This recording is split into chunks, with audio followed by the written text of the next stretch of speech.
They're gonna ruin Willy Wonka for a second time. And who am I? I am Mecha Random 42, the one, the only, the original, your favorite YouTube consumer advocate Harpy. I am anti-remake, reboot, milking franchises far past what they should be milked. And Willy Wonka is one of those one and done.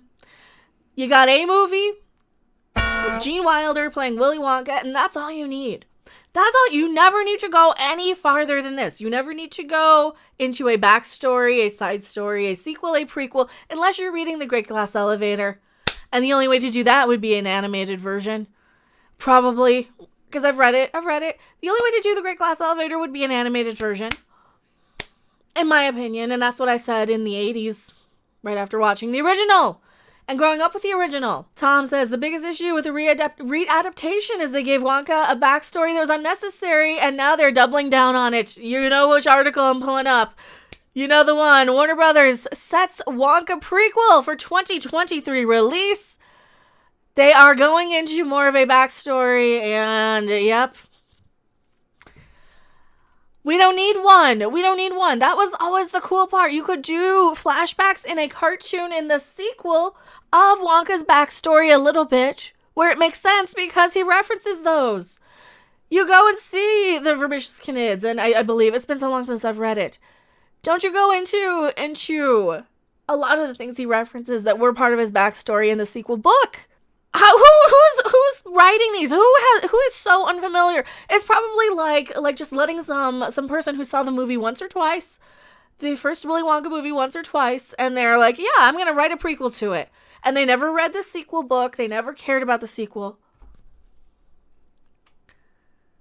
I think part of the charm is that you don't know if he's full of shit or not. Yeah, and I think the only way to tackle any of that is to go into the sequel territory, which they probably shouldn't make anyway. Because sometimes one is good enough. Sometimes it is so iconic. Sometimes if it is something that transcends pop culture to be referenced in other things like Marilyn Manson videos, like Family Guy, Simpsons, parodies, Futurama parodies. Once you've transcended pop culture, you had best fucking leave the thing alone. Nobody is going to be satisfied, and no matter what you do, you're not going to make fans happy. You're going to have something that is mediocre at best, something that is an insult to the fan base at worst, and this is a Ghostbusters right here. This is a Ghostbusters. This is a Ghostbusters, and no matter what you do to Willy Wonka, you are going to fuck it up like they did Ghostbusters 2016, and I don't want to fucking hear it. I do not want to hear that we're all a bunch of ismphobes because they're going to go and do something with Will. I don't care. That's not even going to be relevant in this one. But they blamed us with that for Ghostbusters. This is one of those iconic properties that you don't fuck with. You don't go in and play with people's memories. This is a Star Wars. All right, this is a Star Wars. This is a Ghostbusters. This is an iconic thing. This is a Princess Bride. If they were going to try and mess with or readapt the Princess Bride. Gene Wilder got that with the Willy Wonka about the illusion and the mystery, Tom says. Why he did the somersault. That was his idea, so the audience wouldn't trust him. That's a great point. That's a great point, Tom. There's only one Willy Wonka. It is Gene Wilder. Paddington filmmaker Paul King will direct the project exploring the young days of Willy Wonka. Nobody wants it. You don't want it. You don't want it. It's going to ruin the illusion and the mystery that worked so well in the movie. And this is why I even say, don't even do a sequel right now. If they would have done a sequel back in the day, it still would have probably flopped because this one was so iconic. If they would have done a sequel even as late as the 80s, right? Like the 80s really would have been too late to do a sequel to this. It would have had to been done originally with the original cast, right after with the original Willy Wonka, and you can't do it, so don't. And this is why I was wrong as a kid. Don't do it animated even, because you can't. So of course you can't do a crapping prequel. Everybody is just tired of we are so tired of prequel after prequel after prequel.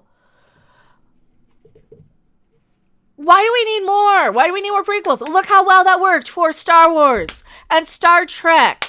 And every other stupid thing that we get a prequel for. They don't work. Look at the Han Solo movie. This is going to work about as well as a Han Solo movie. Is an iconic character that is so iconic it transcends genres and pop culture. Everybody knows it. Everybody references it. You see it referenced in other things.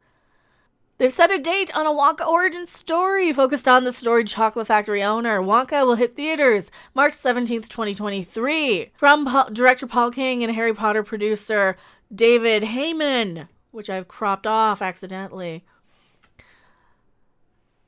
The studio describes it as focusing on a young Willy Wonka and his adventures prior to opening the world's most famous chocolate factory. In the books by Roald Dahl, Willy Wonka is an eccentric owner of a chocolate factory, with the character debuting in the 1964 book Charlie and the Chocolate Factory. The character also appeared in the sequel, Charlie and the Great Glass Elevator, published in 1972, which should have been, if they were going to make it, should have been made immediately after, immediately after the movie. Gene Wilder portrayed Wonka in the 1971 film Willy Wonka and the Chocolate Factory, helping make the character and the Oompa Loompas who work in the factory indelible parts of pop culture, right? You say it right there. That's exactly why it's not going to succeed. Johnny Depp later stepped into the role, which was a mistake. Marilyn Manson was a better Willy Wonka in the Dope Hat video. Ding! Johnny Depp ruined Willy Wonka with his weird and wacky portrayal of a weird and wacky version, which I said no to, and I'm not watching it. Please don't make me. For a 2005 Tim Burton film, Wonka has been in the works for several years, with The Hollywood Reporter reporting King's involvement back in 2018. So far, Wonka has the March 17th, 2023 date to itself, because we don't know if theaters are going to survive. We don't know if they're going to be around. And I'm okay with this never, ever, ever getting any traction or ground, because it's not going to be as you're just trying to milk a franchise. You're milking us for nostalgia. And you know what? I would rather buy $8 worth of Wonka bars from FMV, FYE. I don't remember what it is. The store in the mall that sells all the old DVDs, and if you still have a mall near you, which I don't.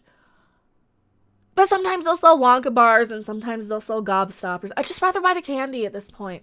You know what? You're selling me the nostalgia and the memory. Just sell me a Wonka bar. They used to make them in the 90s. They kind of had a graham cracker sort of flavor to them. They were good. Just sell me those. Because you don't need to waste a whole shit ton of money to play on my nostalgia. Wouldn't you rather just buy the candy? I'd just rather buy the candy at this point. Suncoast video. Yeah, it's kind of what Suncoast evolved into.